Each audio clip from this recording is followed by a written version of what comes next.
하나님의 평강과 은혜가 여러분의 삶 가운데 함께 하시길 축복합니다. 오늘 함께 보실 하나님의 말씀은 에스겔서 43장 5절 말씀입니다. 영이 나를 들어 데리고 안뜰에 들어가시기로 내가 보니 여호와의 영광이 성전에 가득하더라. 오늘도 매일 말씀 묵상과 함께하는 우리 성도님들을 축복합니다.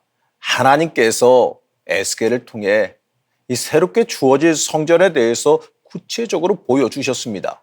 이 포로로 끌려가 있던 이스라엘 민족에게 이 성전에 대한 구체적인 환상은 엄청난 의미가 있는 겁니다. 하나님과의 그 관계 회복을 상징하기 때문에 그렇습니다.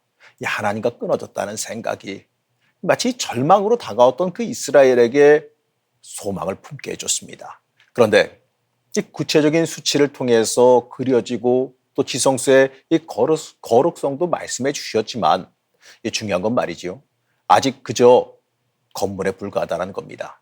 사실 여러분 우리가 예배드린 교회도요, 엄밀하게 말하면 그저 건물에 불과하죠. 하나님의 영광이 빠지고 하나님의 임재하심이 빠진다면 그저 건물에 불과한 겁니다. 중요한 건 말이죠. 그 자리에 하나님의 임재하심이 임해야 되는 겁니다. 그래야 그 자리가 가치가 있어지게 되는 거죠. 오늘 말씀은 이 보여주신 성전이 완전한 본질을 되찾는 성전이라는 걸 보여주십니다. 바로 하나님의 영광. 하나님의 영광이 다시 임재하시는 환상을 보게 됩니다.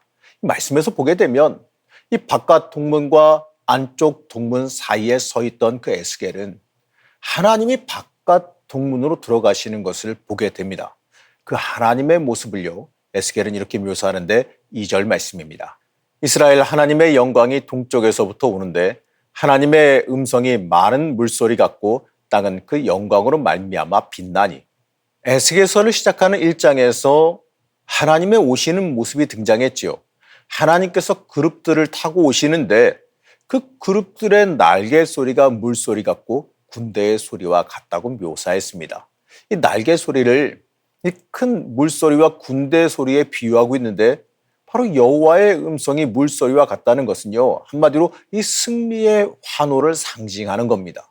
맞습니다. 하나님께서 오신다는 것, 바로 그 자체가 승리 그 자체입니다. 이 모든 것을 이기시고 모든 것 위에 계시는 하나님의 전능하심을 상징하는 겁니다. 그런데 에스겔은 하나님의 영광이 나타날 때마다 얼굴을 땅에 대고 엎드리죠. 이건 굉장히 중요한 의미입니다. 하나님 앞에서 자기 자신을 온전히 낮추는 겁니다. 감히 하나님을 볼 수 없다는 뜻이죠. 이러하니 하나님을 경외하는 것, 하나님을 경외한 이러한 삶이 우리의 삶 속에서도 있어야 됩니다. 우리의 그 신앙생활 속에 가장 중요한 것이 하나님 경외하는 겁니다. 하나님은 친근하게 대하시는 분이 아니죠. 하나님께로 가까이 가는 그 사람들은 항상 이 죽음을 경고받습니다. 심지어 대제사장마저도요, 이 속죄일에 지성소에 들어갈 때 이 자신의 범죄함을 인해 죽을 수 있음을 항상 염두에 두고 들어갑니다. 하나님을 이 죄인이 감히 대면하면 그 죄로 말미암아 죽게 되기 때문에 그렇습니다.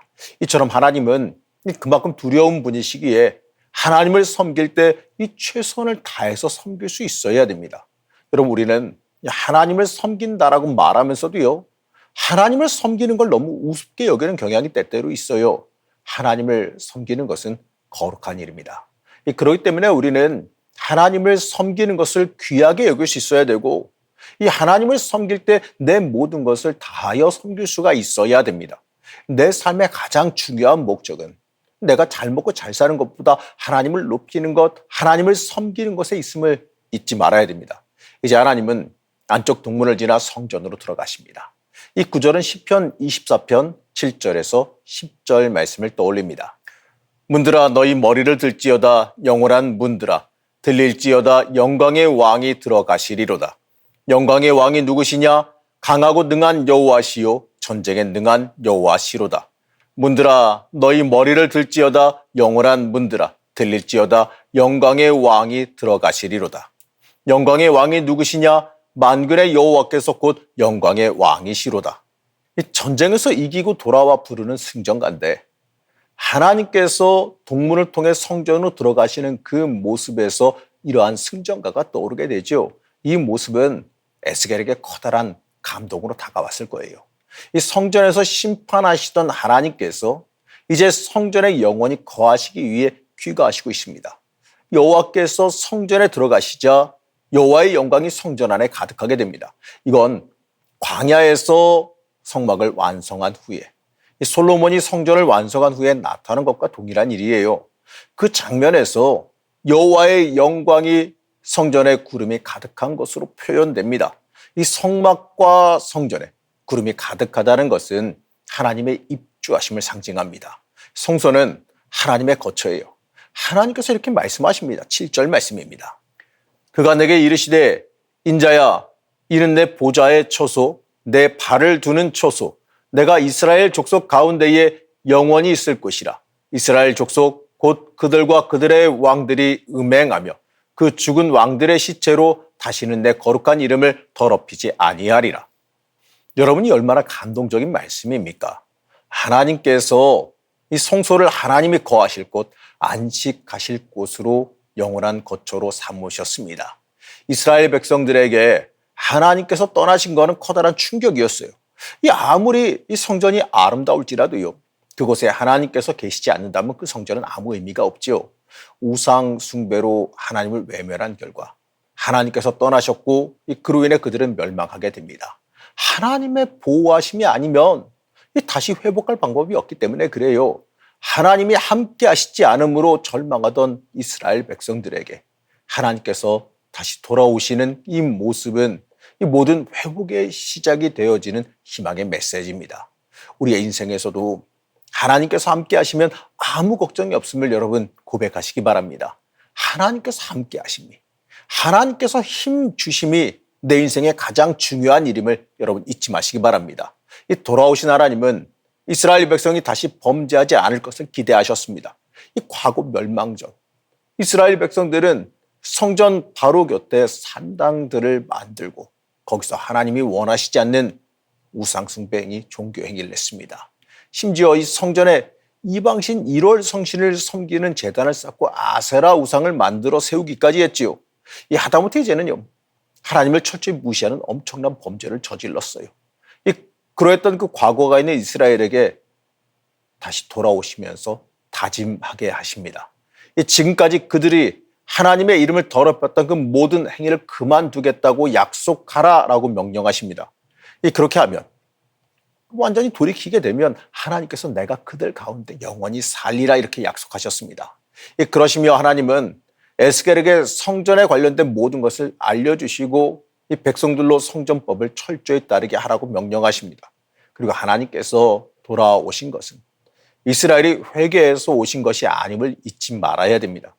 이스라엘은 여전히 죄악 가운데 있지만 하나님이 귀가하시고 새로운 역사를 시작하시기로 한 겁니다.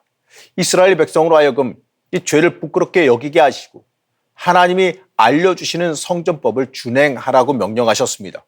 하나님께서는 우리가 여전히 죄를 범하고 있어도 다시 찾아오셔서 우리가 새로운 삶을 살기를 원하십니다. 하나님은 다시금 우리에게 기대를 거세요. 그렇기 때문에 우리는요, 우리를 향한 하나님의 뜻이 무엇인지를 항상 되물어 봐야 됩니다. 내가 의인이라 하나님 믿고 구원받은 게 아니에요. 하나님께서 그럼에도 불구하고 나를 구원하신 겁니다. 하나님의 전적인 은혜입니다. 우리는 이걸 잊지 말아야 돼요. 하나님 앞에서 내 의의는 아무것도 없다는 걸 잊지 말아야 됩니다. 이제 하나님은 성전법에 대해서 말씀하십니다. 무려 2번이나 언급하시는데 이 법이 얼마나 중요한지를 볼 수 있습니다.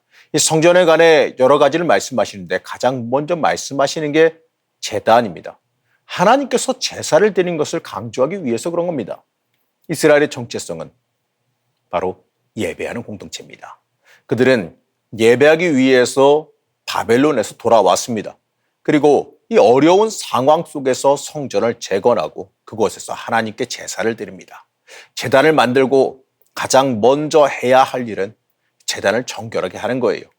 이들이 본격적으로 이 제단에서 제사를 드리기 전에 먼저 그 제단을 정결하게 하는 그 제사를 일주일간 드려야 됩니다. 하나님께서 이 제단을 정결하게 하고 제사를 드려야 하나님께서 기쁘게 받으신다는 거예요. 하나님께서 어떻게 예배해야 되는지를 우리에게 소상하게 가르쳐주고 있는 겁니다. 우리는 이 말씀을 보면서 나는 얼마나 하나님의 법에 준행하고 하나님의 법에 거하기를 원했는지 한번 생각해보고 돌아봐야 돼요. 여러분, 말로만이 아닙니다.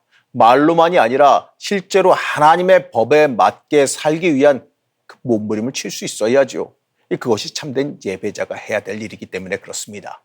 사랑하는 성도 여러분, 우리는 하나님만 섬기고 살아가려 한다고 말하면서 내가 원하는 것만을 추구하고 살아가고 있지는 않았나요? 하나님께서 임재하시며 말씀하신 이 내용을 잊지 말아야 됩니다. 우리는 하나님께 예배드리기 위해 존재한다는 것을 잊지 마시고 하나님 높이는 삶으로 다시 돌이킬 수 있어야 됩니다. 내 삶을 하나님께 온전히 드리기를 결단하시기 바랍니다. 그럴 때 우리가 드리는 예배가 하나님께서 받으시는 예배, 내 인생의 회복이 임하는 예배가 될 겁니다. 하나님의 영광이 여러분의 삶 가운데 함께 하시기를 시간 간절히 축복합니다. 우리를 여전히 사랑하신 하나님, 우리를 붙잡아 주시고 인도해 주시기를 원합니다. 우리의 모든 능력이 하나님에게서 온다는 것을 잊지 않게 하여 주옵시고 하나님 철저히 의지하는 주의 자녀가 되게 하여 주시옵소서.